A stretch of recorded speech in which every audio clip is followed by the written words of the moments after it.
माननीय अध्यक्ष जी, मैं आपकी धन्यवादी हूँ कि आपने मुझे रेलवेज अमेंडमेंट बिल 2024 पर अपने विचार रखने का मौका दिया। माननीय रेल मंत्री श्री अश्विनी वैष्णव जी द्वारा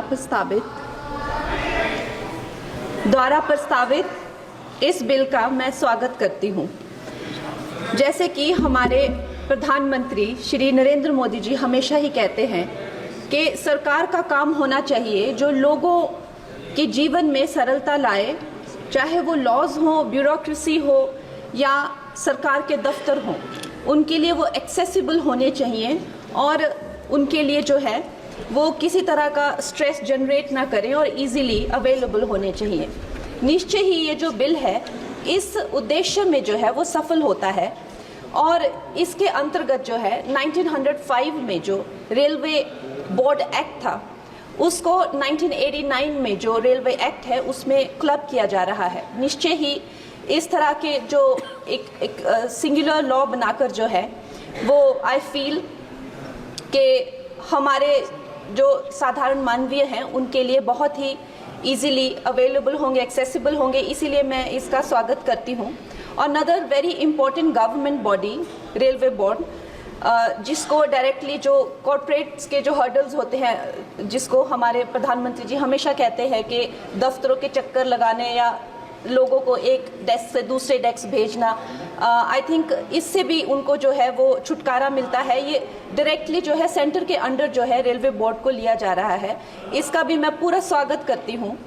और उसके साथ ही वंदे भारत की जो हमारी जो ट्रेन्स हैं वो हमारे लिए आत्मनिर्भर भारत आधुनिकीकरण का एक बहुत बड़ा, एक प्रभावशाली उदाहरण, एक चिन्ह बनकर आई हैं सामने। और जब 68 वंदे भारत जो है भारत को दी गई थी तो उसमें से एक वंदे भारत हमारे हिमाचल जैसे छोटे से प्रदेश को भी दी गई थी, ऊना शहर में। उसके साथ ही मैं जानती हूँ कि हिमाचल बहुत ही एक दुर्गम क्षेत्र है, मगर जिस तरह से हमारी सरकार भारतीय जनता पार्टी जम्मू कश्मीर हो गया या और पहाड़ी इलाके हो गए, उनमें जो है इतने ज़्यादा रेल प्रोजेक्ट्स जो है वो लॉन्च कर रहे हैं, उसी के साथ भी हमें भी हिमाचल के लिए बहुत ज़्यादा जो है वो सर्वेज हो रहे हैं, रेल का बजट मिला है। शिमला हो गया या धर्मशाला, कांगड़ा और बैजनाथ हो गया, ऐसे ना जाने बहुत सारे जगहों पे, हमीरपुर जैसी जगहों पर जो है बहुत सारे प्रोजेक्ट्स आ रहे हैं। लेकिन मैं माननीय मंत्री जी का ध्यान मैं मंडी क्षेत्र की तरफ लाना चाहूँगी। एक्चुअली मंडी क्षेत्र 60 to 70% ऑफ जो हिमाचल का जियोग्राफिक एरिया है वो मंडी क्षेत्र में ही आता है और हमारा जो क्षेत्र है उसमें अभी तक इस तरह का ना कोई सर्वे हुआ है ना सुविधा है।